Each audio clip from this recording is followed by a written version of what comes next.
मथा संत बसव आदि प्रमथ सद्गुरु धारेश्वर तथा आदिश्वर शिवाचार्यांपासून मल्लिकार्जुन शिवाचार्यपर्यंतच्या गुरु परंपरेला अनंत प्रणाम करून आजच्या वाङ्मयी सेवेला आरंभ करीत आहे. श्री गणेशाच्या आणि गौरीच्या विसर्जनानंतर आता अनंत चतुर्दशी पर्यंत आपण श्री गणेशाची अनन्य सेवा करण्यामध्ये रत झालेलो आहोत. रिद्धी सिद्धीच्या कृपाशीर्वादाने गौरी मातेच्या सानिध्याने आपले हे 7-8 दिवस अत्यंत आनंदात गेले आणि आता आपल्याला उर्वरित दिवसामध्ये श्री गणेशाची अनन्य कृपा संपादन करून घ्यायची आहे. गणपतीच्या सेवेमध्ये जास्तीत जास्त तत्परतेने आपणाला त्याची सेवा करायची आहे आणि त्याच्या सेवेमधूनच आपणाला ऐहिक आणि पारलौकिक आनंद मिळवायचा आहे. हा आनंद मिळवत असताना श्री गणेशाला आवडणाऱ्या प्रत्येक गोष्टी काटेकोरपणे पार पाडणं किंवा करणं हे आपल्या सर्वांचं कर्तव्य ठरतं. आणि त्या भावनेने विचार करता श्री गणेशाला अत्यंत प्रिय असलेले मोदकादी नैवेद्याबरोबरच श्री गणेशाला अत्यंत आवडणाऱ्या गोष्ट म्हणजे केवडा आहे. त्या केवड्याची त्याचबरोबर वेगवेगळ्या पत्रींची आपण त्या एकेका दिवसानुसार पेंढ्यांची वाढ करत करत आपण दुर्वा देखील त्याला अर्पण करत आहोत. बिल्वार्चन करून कमीत कमी 11, 108, 1000 अशा प्रकारे सुद्धा आपण विशेषत्वाने गणपतीला फुलांची फार आवड आहे आणि म्हणून फुलं अर्पण करणं, एक एक फुल वाहून एक एक दुर्वा वाहून आपण त्याला प्रसन्न करून घेण्याचा प्रयत्न करत असतो. गांडात करोहंती असं म्हटलंय. म्हणजे दुर्वा हराळी अशी आहे की ती एक एक कांड असं खूप लांब पर्यंत वाढत राहते. अशाच पद्धतीने आम्हाला सुद्धा सुख, शांती, समाधान, संतती, संपत्ती या सर्वांची वाढ व्हावी हा आपला मुख्य हेतू आहे. आणि त्याला अनेक वेगवेगळ्या फांद्या असतात पण त्यातल्या 3च ठेवायच्या. या पाठीमागचा आमचा हेतू एकच आहे की आम्हाला आध्यात्मिक, अधिदैविक आणि अधिभौतिक या तिन्ही गोष्टीचा आनंद मिळाला पाहिजे. आध्यात्मिक दृष्ट्या सुद्धा आमची प्रगती झाली पाहिजे, भौतिक दृष्ट्या सुद्धा आमची प्रगती झाली पाहिजे आणि अधिदैविक दृष्ट्या देवाची सुद्धा सेवा करण्यामध्ये, मग कुलदैवत असू दे, कुलदेवता असू दे, स्थान देवता, ग्रामदेवता, वास्तुदेवता अशा वेगवेगळ्या देवदेवतांची पूजा आपण करत आहोत. मातृदेवता, पितृदेवता, गुरुदेवता, आचार्य देवता, अतिथी देवता असं म्हटलेलं आहे. म्हणजे पाहुणे या सर्वांची सेवा नेहमी आमच्याकडून घडत राहू दे ही देवासमोर आपण प्रार्थना करायची आहे. गणपती बघा तुम्ही या सणामध्येच आपणाला वेगवेगळे म्हणजे उपक्रम सांगितलेले आहेत. हे पाहुणे येणे जाणे, माहेरी आई आली पुन्हा ती निघून गेली, जावई आले गेले, अशा एका वेगळ्या विशिष्ट पद्धतीने आपण देवाच्या सेवेमध्ये तल्लीन होत आहोत. ही देवाची सेवा तुम्हा आम्हा सर्वांसाठी सर्व दृष्टीने, भौतिक दृष्ट्या सुद्धा आणि आध्यात्मिक दृष्ट्या सुद्धा प्रगतीशील व्हावी. जेव्हा आपण या आपल्या शरीराच्या षटचक्रांचा विचार करतो त्यावेळेला पहिलं चक्र हे श्री गणेशाच्या पूजेचीच आपणाला पहिली होत असते. जागृत करण्यासाठी आपण जेव्हा भूतलावर जन्माला आलो तेव्हा पहिल्यांदा ही प्राणशक्ती जिला म्हणतो किंवा कुंडलिनी शक्ती जिला म्हटलं जातं, ती शक्ती आपल्या मस्तकातून आपल्या आधारस्थानाजवळ थांबलेली असते आणि त्या कुंडलिनी शक्तीला जागृत करून पुन्हा खालून वर वर आणून आपली प्राणशक्ती जी आहे ती भ्रूमध्यातूनच परमेश्वराला पण तल्लीन झालं पाहिजे. बहुतांश लोक मरतात, मरण त्याला म्हटलेलं आहे की जे नाक, कान, डोळा या पंचेंद्रियांच्या माध्यमातून होत आहे त्याला कानातून, डोळ्यातून, नाकातून बाहेर पडून अशा पद्धतीने मृत्यू झाला. डोळे बाहेर पडले किंवा नाकातून घाण येऊन गेली असं काहीतरी, किंवा गुह्यांगातून कुठून तरी प्राणशक्ती जाते असं आपल्याला पाहायला मिळतं.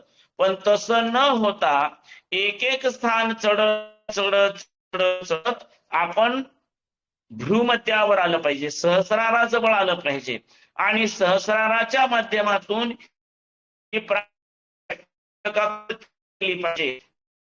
जरी तरी कित्येक यंत्र किंवा कित्येक दिवस सुद्धा ते मस्तक गरम राहिलं पाहिजे. म्हणजे ती कुंडलिनी शक्ती जी आहे, प्राणशक्ती आहे, ती मस्तकातून ज्या माध्यमातून लहानपणी आपण टाळू असतो त्यामध्ये ते आकारामध्ये थांबलेली आहे. त्या ठिकाणी श्री गणेश आहे. त्या कुंडलिनीला ती उलटी पालटी होऊन बसलेली आहे, आत जाऊन अडकून पडलेली आहे. जसं एखाद्या पोहणाऱ्या पटाईत व्यक्तीने सुद्धा अचानक खोच मारावी आणि खोच मारल्या मारल्या तो गाळा जाऊन रुतावा किंवा खाली जाऊन त्या खडकामध्ये कुठल्या तरी त्याचं डोकं आपटावं आणि पुन्हा त्याला बेशुद्ध होऊन कुठे काय करावं, पाय तरंग वगैरे न होता तो तिथेच अडकून पडावा. त्याच पद्धतीने ही प्राणशक्ती आपल्याकडे येते आणि मग आपले पंचप्राण जागृत झाल्यानंतर सर्वात शेवटचं स्थान जे आहे, सर्वात शेवटची स्थिती जी आहे ती म्हणजे आधार स्थान. त्याला पहिलं स्थान म्हटलेलं आहे, परंतु कुंडलिनी वरून खाली जात असताना तो प्रवास जो वरून खाली असा प्रवास आहे, त्या प्रवासामध्ये ती शेवटचं ठिकाण आहे आणि तिथे गेल्यानंतर पुन्हा तिला जागृत करायचं. नाताच्या घरती उलटीच खुणाचं म्हटलेलं आहे, तेव्हा तिला पुन्हा जागृत करायचं आणि खालून वर आधार,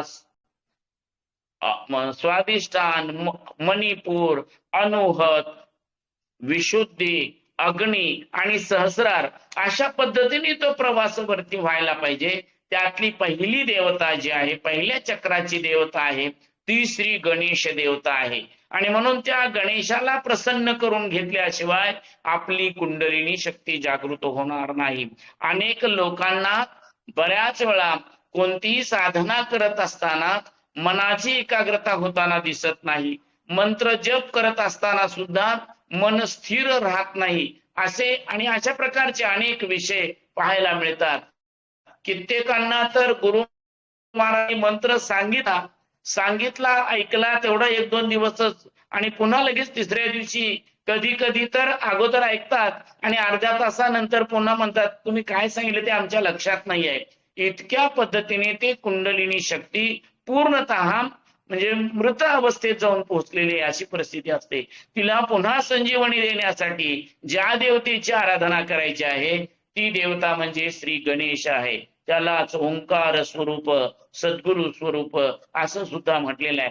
आणि त्या गणेशाची आपण अनन्य अर्चना करत असताना ती 9 दिवस पर्यंत सलग व्हावी, म्हणजे नवविधा भक्ती सिद्धी जाऊ शकते. हा त्याचा मुख्य भाग आहे.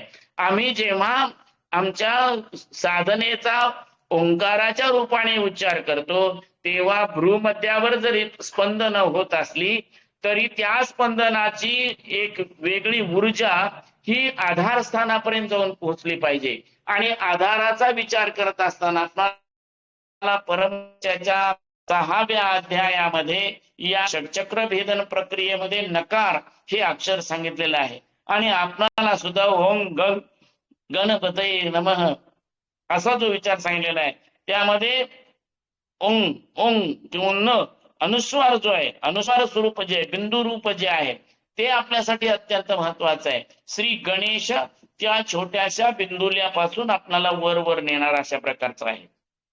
आपल्या जीवनामध्ये किंवा आपल्या आध्यात्मिक जीवनामध्ये असं आपण म्हणू, कारण जीवन हा विषय वेगळा पडतो, परंतु आध्यात्मिक जीवनामध्ये जेव्हा आम्ही विचार करतो त्यावेळेला आपली आत्मशक्ती जी आहे ती वेगळी आहे. आत्मचिंतन वेगळ्या पद्धतीचं आहे आणि व्यवहारिक गोष्टी या वेगळ्या पद्धतीच्या आहेत. कोणतीही व्यक्ती व्यवहारात वावरत असताना वेगळी दिसते, परंतु त्यांचं आत्मिक चिंतन आहे ते वेगळं आहे.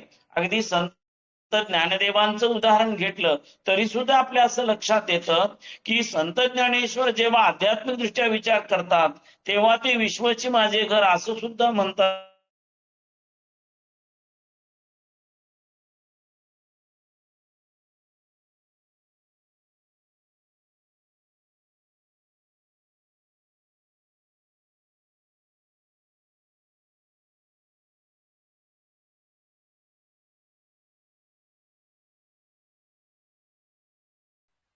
आवाज येत नाही महाराज.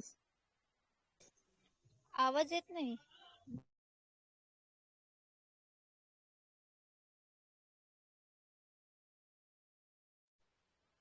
जय धारेश्वर महाराज. आवाज नाही येत.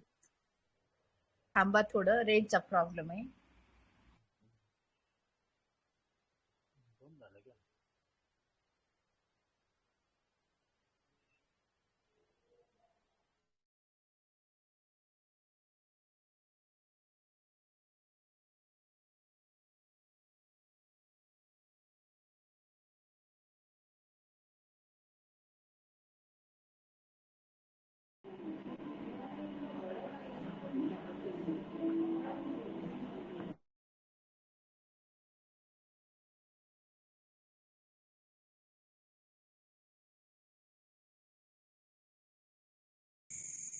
बोला ना महाराज.